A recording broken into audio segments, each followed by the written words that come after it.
Welcome once again to our webinar, to our statistical learning series of quantitative methods. So today let me try that again. All right, so we've covered quite a lot of the webinars so far. Today we're on number 5 of our webinars. And those who have been with us can remember some of the webinars that we've covered.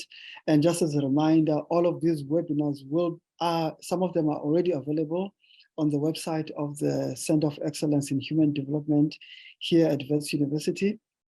And these are some of the webinars that we've covered so far.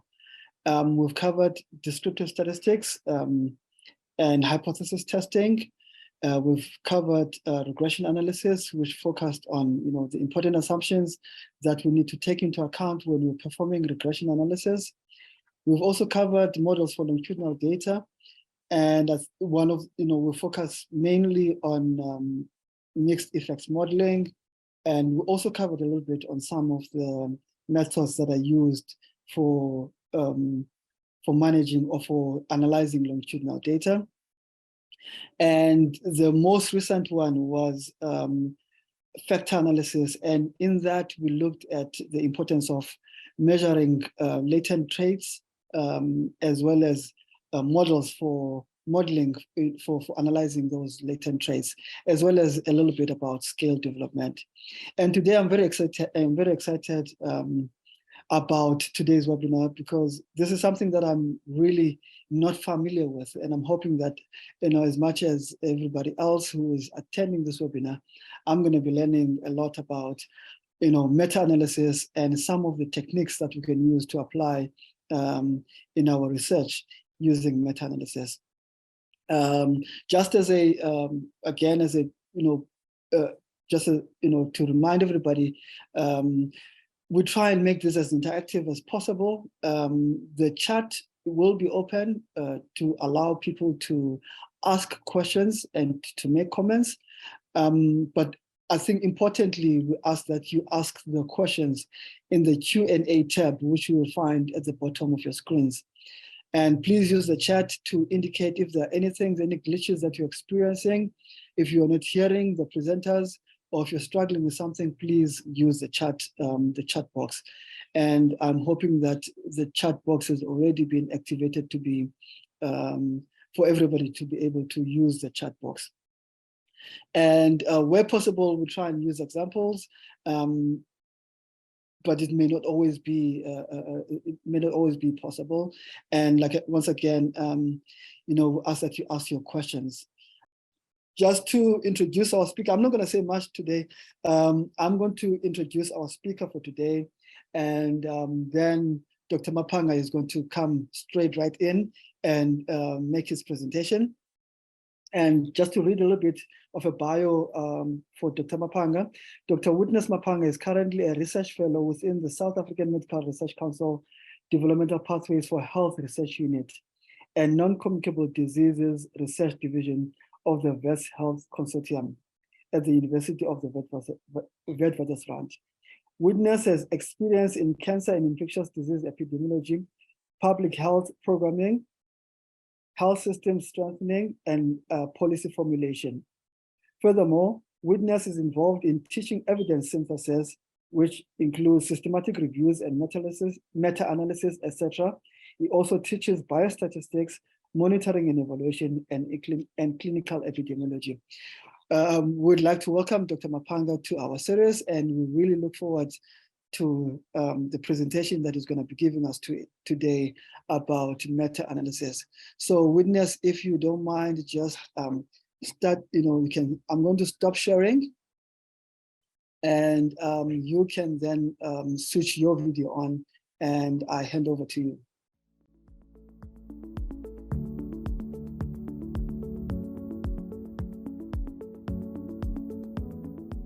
So without wasting time, I'm just going to do a bit of introduction to systematic reviews as a foundation to the introduction to meta-analysis, and then just give a brief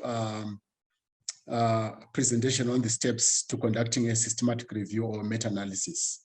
And then if time allows, just to show a 12-minute video at the end of how to enter data into RevMan. So RevMan is one of the softwares that is heavily used in meta-analysis, especially when conducting Cochrane reviews or Cochrane meta-analysis. So as everyone here can tell, there have been thousands of scientific research that continue to be published each and every day. And some of the research is not even published. If you just look at our students, postgrad students, most of them just do their research and not publish. Then when we look at patient care, we now talk a lot about evidence-based decision-making or even evidence-informed decision-making.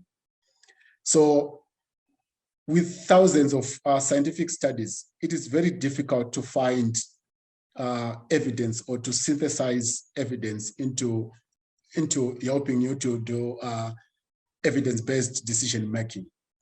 So with a lot of primary studies, how do we then combine those primary studies into something that is concrete, something that gives us a solid evidence base to base our treatment management or our policy formulations? So because of this, we have come across, or we have been taught for years now, or even decades, about systematic reviews and meta-analysis. So there's often limitations in how we use primary studies or primary research. The first one is, where do we even find these primary researches? How do we even evaluate? If I've got 20 studies, how do I evaluate across the 20 studies? And how do I apply the evidence that I extract from those 20 studies? So those are some of the limitations that we come across if we are looking for evidence. For example, if someone comes through and say, how do we treat a sore throat? And if you're someone that have got an idea and you go to PubMed and just put in a few keywords like treatment, sore throat, and pharyngitis, you find you can get 2,400 papers. But how do you go through the 2,400 papers to find the papers that apply to your case? How do you synthesize the evidence, and how do you put it together? So the solution is, there have been several mechanisms that have been evolving for years. Evidence-based guidelines, evidence-based journals, synthesis research, clinical practice guidelines, economic evaluations, etc., and systematic reviews and meta-analysis that we have come to know more when we compare to the others that I've just said. So there is what we call data integration, where original research combines with other original research. For example, we do economic evaluations where we look at different aspects of original research just to help to come out with issues to do with cost effectiveness, or issues to do with how can we utilize our resources effectively. Then there is issue to do with clinical decision analysis, and also you see at the bottom systematic reviews and meta-analysis. So just a brief go through of systematic reviews as a foundation to meta-analysis. So systematic reviews, they use explicit and rigorous methods to identify, to critically appraise and synthesize. One, to identify the studies.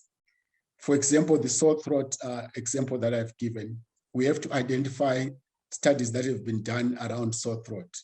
And we have to critically appraise those primary studies to say, are they making sense? Has the research been done in a rigorous way, where the patients, if there were patients involved that were analyzed, selected in a robust way, or they were just a convenient set of patients? And then we synthesize what was reported in the study. What kind of drugs or treatments were there? Did they report on relative risks or odds ratios? And how do we synthesize those quantitative numbers for us to make sense of the treatment of a sore throat? So we look at the whole picture not just a single study. So we look at how many studies that we have found, try to make sense of all those studies. So it's actually a rigorous and tedious process. So the purpose of a systematic review, it provides up-to-date summary of all published research literature. So you just need to put in quotes the word "or" because it is very difficult for us to find all the studies in a particular topic at one go. Because in some cases, some of the reviews are limited to in English language. So it means you have missed out on some studies that have not been done in English. And you have also said probably not all databases, but maybe 5 or 6, and you have left others. So you always need to be cautious of the word "or." But our aim when you're doing systematic reviews is to try and get as much evidence as possible for a particular topic. So it allows a large amount of data to be assimilated. Then that large amount of data has to be collected as part of research to provide reliable objectives as well as recommendations. Advantages of a systematic review: it saves time and money for researchers. Mostly this is part of what we call desk research or desk reviewed research, where you have your search strategy and you do all the processes. It is considered a very high level of evidence. So if you look at the evidence pyramid, systematic reviews and meta-analysis are at the top of the pyramid because the evidence is robust and it has been collected from various sources. So it's considered very high level of evidence. It has got a lot of influence when it comes to decision making, and it also helps in identifying gaps in research. So hence, we can base our future trials or future research on systematic reviews that have been done. And then it also notes limitations of current research, like what can be done to improve what we have done so far. It costs very little to anything, but it's also very, very good to be cautious when you talk about cost, because there's an element of time. It demands a lot of time. So yes, sometimes people talk about the cost in terms of the monetary value, but when you talk about time, it takes time to do a proper systematic review. So just an example of history. In 1985, the Cochrane referred to a systematic review of the corticosteroid treatment in preterm birth. And this showed that a short, inexpensive course of corticosteroid treatment reduced the risk of premature death due to complications. So the evidence showed that had a systematic review been done 10 years earlier, probably they could have prevented many premature deaths. So if it had been done in 1977, they could have found that there is actually a short, inexpensive course of corticosteroids that can be used in the treatment of reducing premature death due to complications. So this is just one example of what we can find through systematic reviews. Then just a bit of clarifying the difference between systematic reviews, narrative reviews, and meta-analysis. So when we talk about narrative reviews, in most cases, it's what we use to talk about when we are doing chapter 1 or chapter 2 of our thesis or dissertations, where you just go through to Google or other resources, look at your topic, and just try to write what there's been reported. So it's not like you do the search in Google or in other sources in a systematic or methodological way. It was just a hit and miss process until you find what you think is enough for you to write your introduction. But when you talk about systematic review, there is a focused question in the process. You look for comprehensive sources and explicit search strategy. You also talk about a rigorous critical appraisal. Like what I said in the beginning, if you look at a primary research paper, you look at the methodology. Was the methods clearly outlined? How were patients or participants chosen? Was the sample size adequate? So all those kind of things come into a rigorous process of appraisal. Then how do we synthesize a systematic review? It can be in a qualitative way or a quantitative way. which will then translate into a meta-analysis. And then inference, it's usually evidence-based when we talk about systematic reviews. So how to tell quickly, if the question is not clear from the title, abstract, or introduction, or if no method section is included in the paper, then you know most likely it's a narrative review rather than a systematic review. So a systematic review in a nutshell is what I've just said. So it clearly formulates questions that use systematic and explicit methods to identify, select, critically appraise relevant research, to collect and to analyze data from the studies that are included in the review.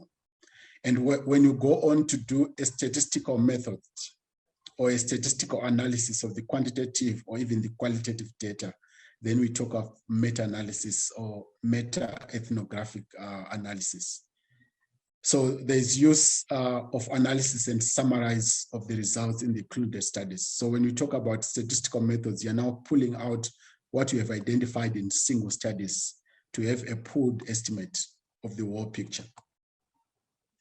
So just a diagram to show the differences of what I've been just talking. So you see meta-analysis become a component of systematic reviews, where you look at the quantitative aspect or the qualitative aspect of what you have extracted. And then within a meta-analysis, you can do individual patient data, what we call IPD meta-analysis, or you can even go on to do sub-analysis within a meta-analysis. So what you can do with a review and what you cannot do. Definitely, it cannot prevent physician fatigue, but it will give physicians solid evidence of what to do in their clinical practice. It overcomes problems of small studies, that it gives a more precise and powerful conclusion. It summarizes evidence as it stands currently, and it should, in its own right, be critically appraised. It can aid, but should never replace sound clinical. So it just gives a solid evidence, and then sound clinical reasoning is always encouraged. So where do we find these systematic reviews? I know through our research methods classes, we have talked a lot about where do we find primary research. But in some cases, we don't talk about where do we find systematic reviews. So even in PubMed, you can find systematic reviews. In Cochrane database, in Ovid Medline, these are just a few of many databases where you can find systematic reviews. So if you go into PubMed and go into the clinical queries, you can find a lot of issues around systematic reviews and also what has been done around a particular topic. So here I'm still using the same example that I started with, sore throat or pharyngitis and treatment, and you can see the results of those PubMed searches. Then you can also do the searches in Cochrane, and you can find a lot of reviews that have been done. So just going through the introduction. So this is just a foundation to those who are just beginning to understand a bit of meta-analysis. It's not exhaustive. There's a lot of information and what you need to do to get to a certain level of confidence. But this is just an introduction to give you an idea of how to go about when you want to do a meta-analysis. So as I've said, many trials have been published. Sometimes they are very small trials, or sometimes they have got conflicting results. Then the challenge becomes, how do we apply the results, especially when they are conflicting results, or even if the trials are small? How do we even come at practical recommendations? How do we say this is sufficient evidence to help us in whatever idea that we are trying to do? So the aim of a meta-analysis is to enhance precision by pulling together the small studies to, in quotes, artificially create one large study to arrive at a common estimate or pooled estimate with some level of certainty. So main features of a meta-analysis, data is combined statistically. So you extract be it odds ratios, relative risk, hazard ratios, or whatever numbers that you're extracting in primary research. So back in the day when meta-analysis was sort of an evolving methodology, they were looking mostly for randomized controlled trials as gold standards of primary research. Randomized controlled trials were preferred when we were combining meta-analysis. But now with the evolving field, you can do meta-analysis even on surveys, cohorts, or case control studies, as long as the numbers or the quantitative data that you want you are able to extract from those papers. So you decide whether to combine data and what data to combine. You do an evaluation of a statistical heterogeneity of the data. We'll talk more of heterogeneity, but what it means is the variance in data. Then you do an estimate of common effects.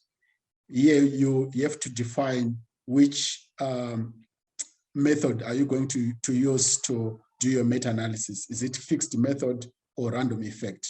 Then you have your results presented in a forest plot. So I think majority of you have come across a forest plot or have had a forest plot, which is one of the outputs of a meta-analysis, or what we can say the biggest output of a meta-analysis.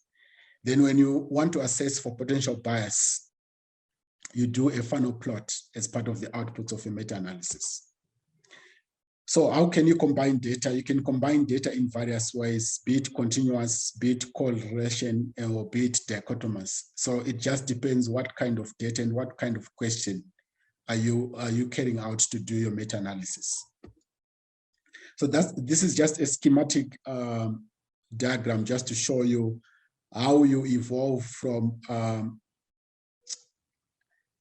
a group of contrast-dependent variables and how you move to defining what kind of data do you want to use. So you can see it's a process for you to decide to say, okay, I have this kind of studies, or I've got these measurements or scales. How do we use that, or how do we standardize them into mean difference? Or how do we separate meta-analysis from a dichotomous data or to continuous variables? So you have to think through, you have to have an idea, you have to have a protocol of what you want to do beforehand. So as I've said about heterogeneity, we'll talk a bit about heterogeneity. Sorry. So heterogeneity is, does it make sense to pull the results? For example, you have a result that is talking about prevalence of HIV in a small community. And then you have got prevalence of HIV in a country. Then you have got prevalence of HIV in a region or in a continent. So you are looking at various data and you are trying to make sense. Does it make sense to pull the results? Am I not comparing apples and oranges? So there's no such thing when it comes to a fruit that we can call an apple orange. So you have to be sure. If you're extracting data, what kind of level of data are you extracting? What kind of quantitative data is it? So that we know we are not comparing apples and oranges. So that's where the aspect of heterogeneity comes through.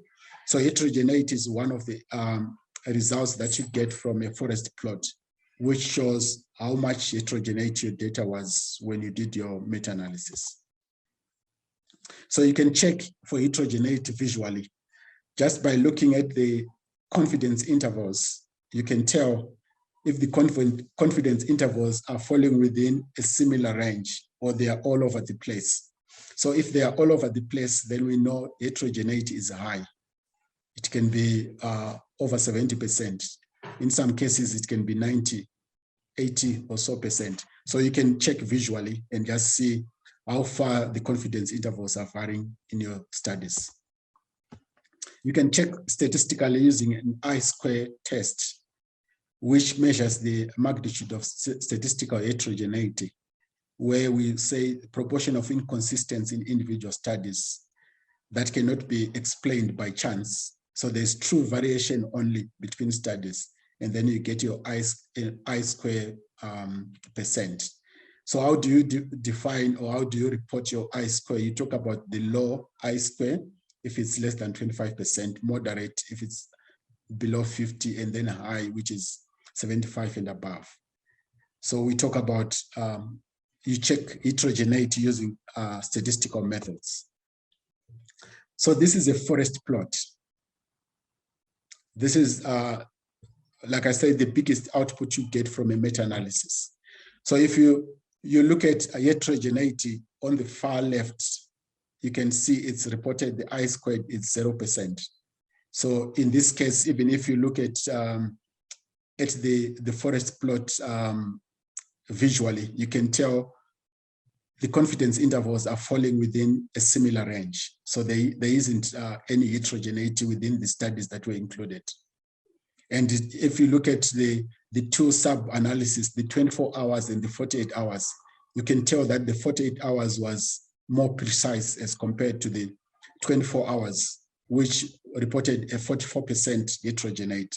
So you can see from the two sub-analyses in the forest plots how different the heterogeneity is, and how you can tell from a visual aspect as well as from I-squared percent. So heterogeneous treatment effects. So sometimes you ignore when you do a fixed effects model. Then you test for insensitive, or you test for sensitivity when you do not pull when heterogeneity is present. So back in the day, when heterogeneity was at a certain percent, like over 75%, then they would encourage you not to continue with the meta-analysis because there is a lot of variation. But as you can tell, even from our current research, some meta-analyses are being done and they can report a heterogeneity of even 80, 90%. So they will report, and they will report the results also with that heterogeneity in mind, because there is a lot of variation. Then you can incorporate some of the heterogeneous treatment effects or heterogeneous effects of the data when you do a random effects model. So you will learn a lot about fixed effects model, random effects model.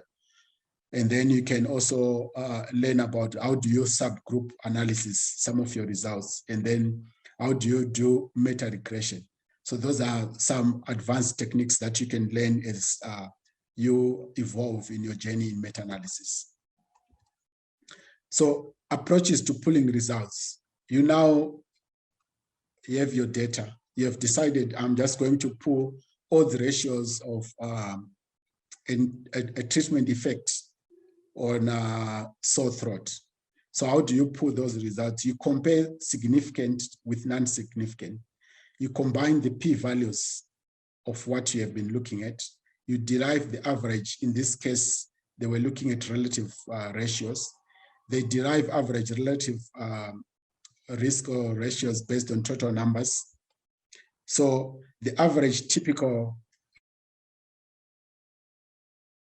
relative risk in stratified analysis, then you can do whatever method you want to use in coming up or in pulling up the results. Then when you're doing a meta-analysis, each study that you put in the analysis, meta-analysis, is given a weight according to the precision of the results.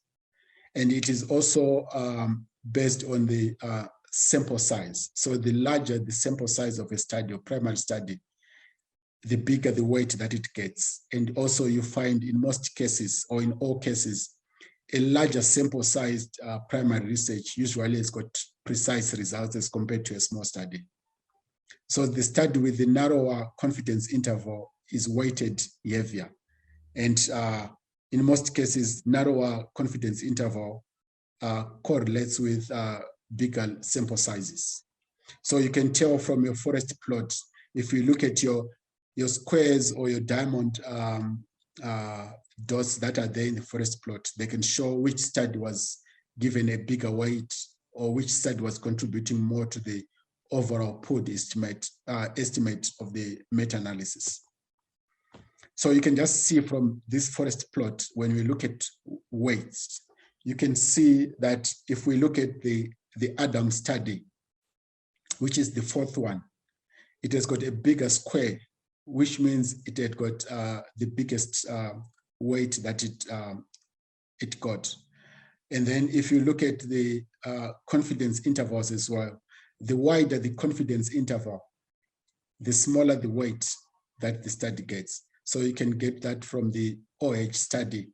You can see it has got a wider confidence interval and a small square, which means the weight was, for that study, was less as compared to the other studies.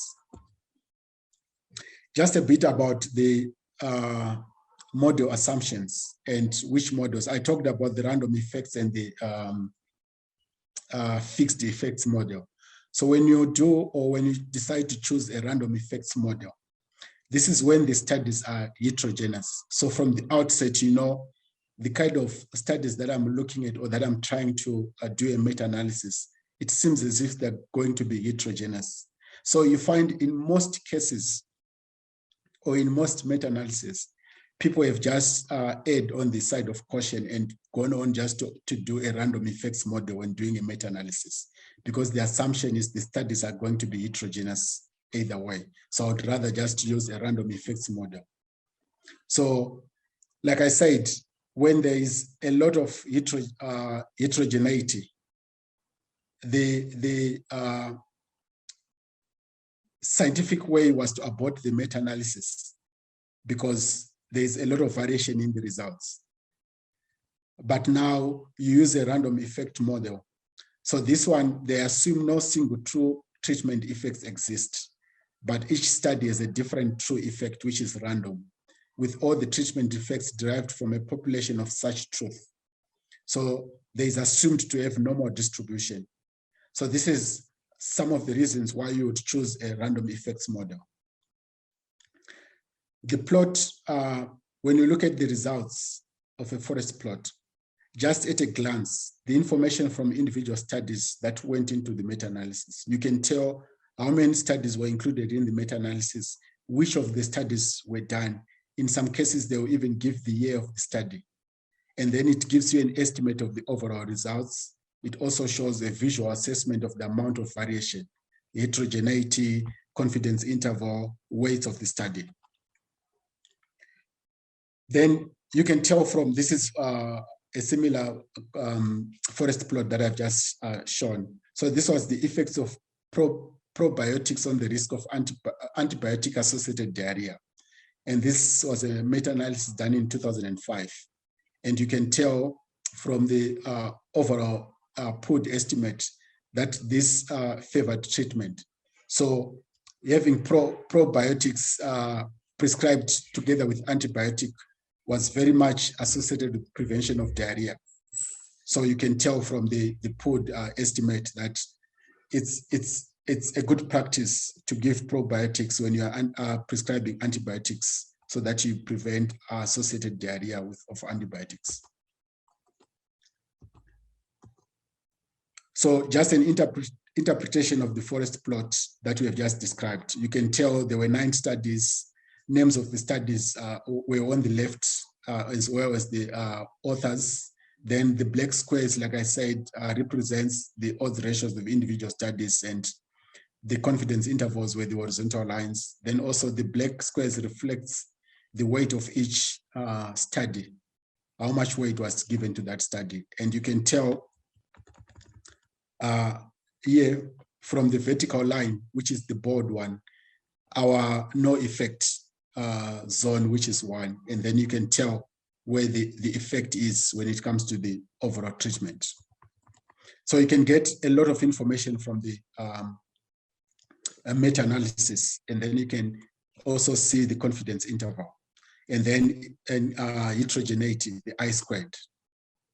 Then the center diamond represents the combined treatment, and in this effect, in this meta-analysis, it was 0.37, which was favoring the treatment aspect.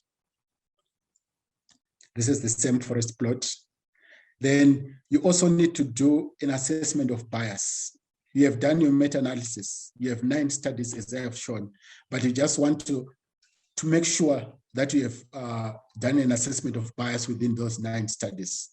There's publication bias. So there's a higher likelihood of published studies to have positive results. I think even up to this present day, we tend to favor results that are positive to what we are reporting on. So we tend to publish most of the studies that have got positive results.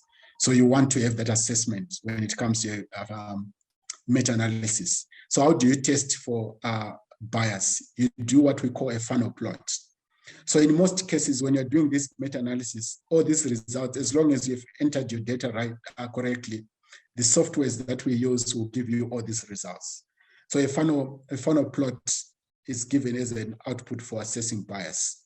So you can have a visual look at the funnel plot, and then you can do it statistically, either with the Beck's test or the Eggers test.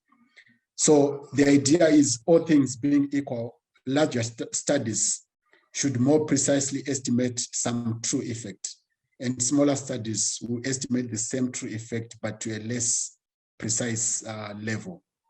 Then there is need to should spread equally around large study estimates. If not, then studies are being published in a selective way.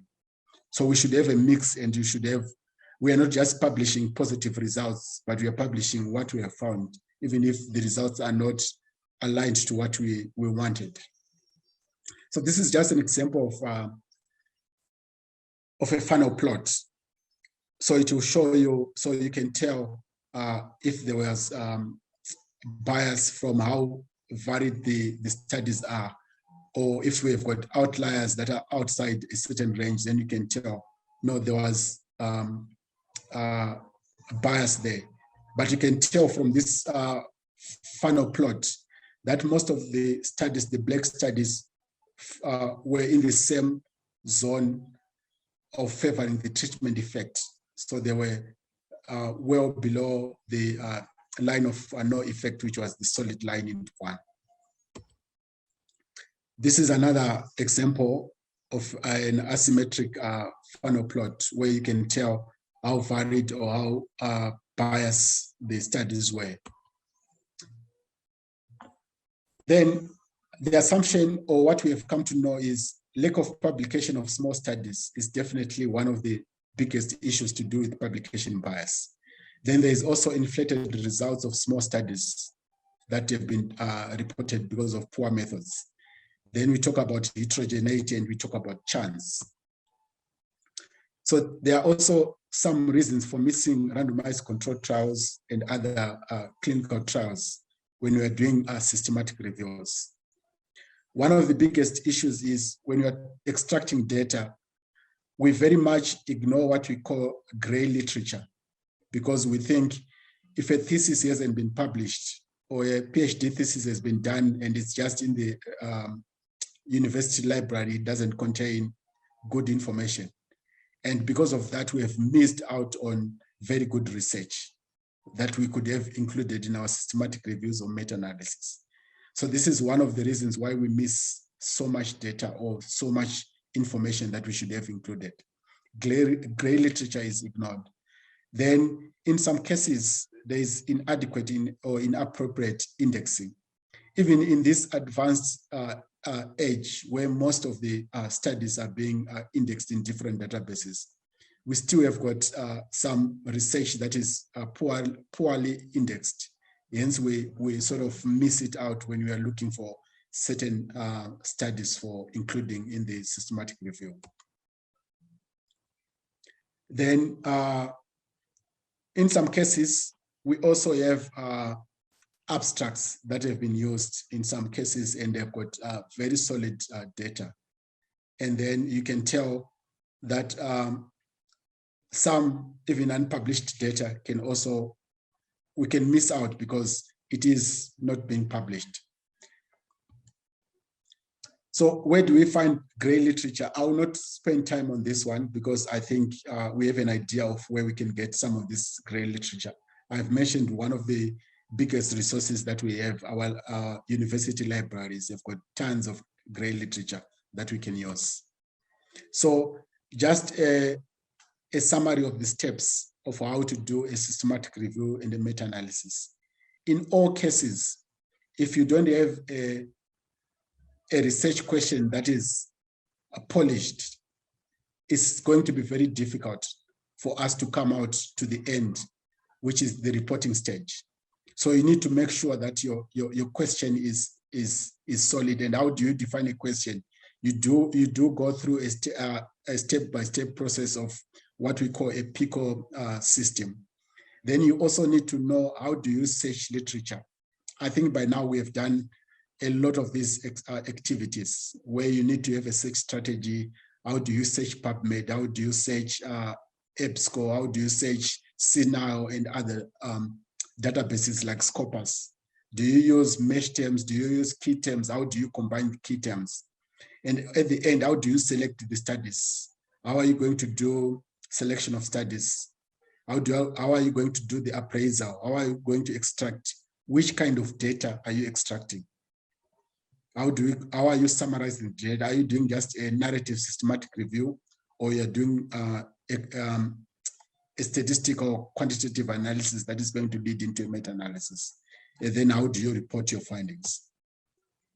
So this is just an example. I'll not go through an example. I'll share these slides so that you can see how to just go through. And then I'll also not talk much about the asking of research questions, because it's also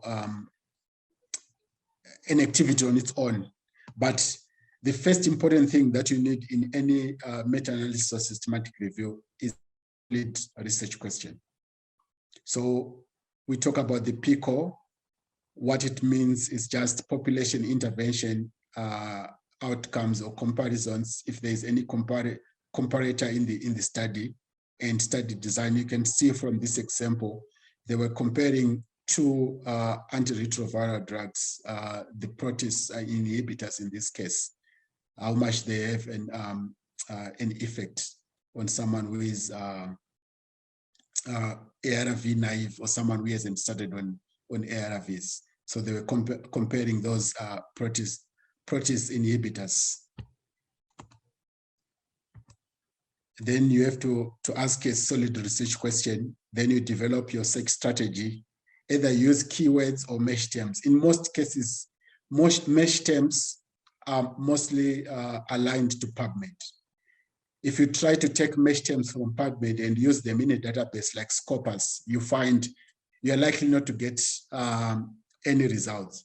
So people, I've seen when I'm doing a bit of a review of some of the systematic reviews in the journals, people just write in the methods. We used keywords and mesh terms in the following databases. And you can tell mesh terms are not compatible with Scopus. If you take mesh terms from PubMed and use them in Scopus, they don't work. So you need to be explicit. We used mesh terms in PubMed and keywords in other databases so that we know out front, how did you do your search strategy?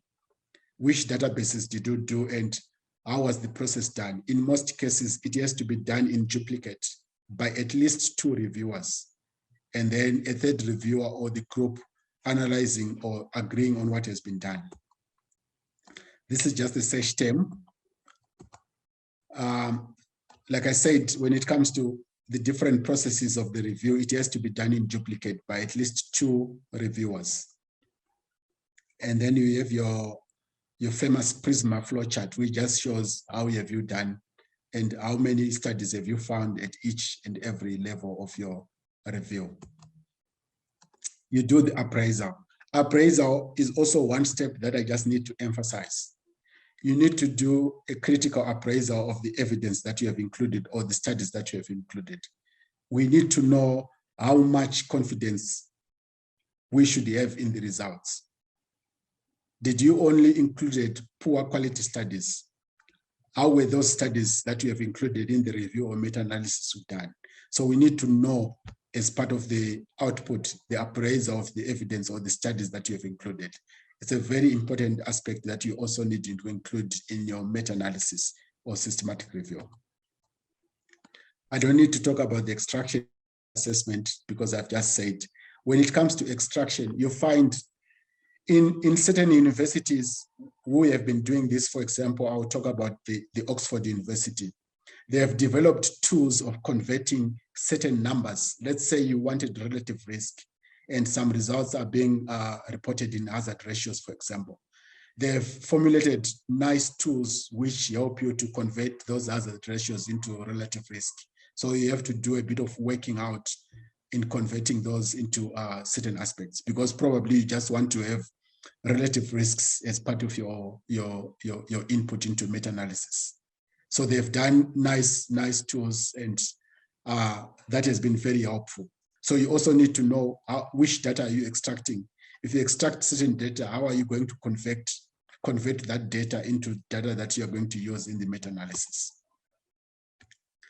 So you have to, like I said, you have to have a protocol when you're doing a meta-analysis at the beginning of the stage. So you also have to have a pilot extraction form that needs to be done by 2 reviewers and all those kind of things. Then are you going to summarize qualitatively or quantitatively? And then in some cases, like I said, you also need to know what kind of methods are you going to use, a fixed effect method or a random effect. Then are you also going to do subgroup analysis and all those kind of things? So this is just an exercise that you can also do in RaveMan. You can get the YouTube link at the bottom of this screen, or at this page, and you can see how RaveMan produce some of these forest plots. Then I'll just emphasize the PRISMA checklist. This is an important checklist that you should attach, or you should have when you're doing a systematic review or meta-analysis. It shows which stages or which steps you have taken. And in some cases, if you have missed some stage, you need to justify why it is not included as part of the process that you have done. And I'll also talk about Prospero, because it's also one of the things that is being missed with some of the reviews that we are seeing these days of meta-analysis. Once you do a protocol, you have to register your systematic review or a meta-analysis. So this particular review is being done somewhere, so that there's no duplication of effort. So it's always good to register your meta-analysis at the Prospero website. And then you report the Prospero registration number as part of your reporting or final output of your systematic review or meta-analysis. These are just some of the references that I've just used for this.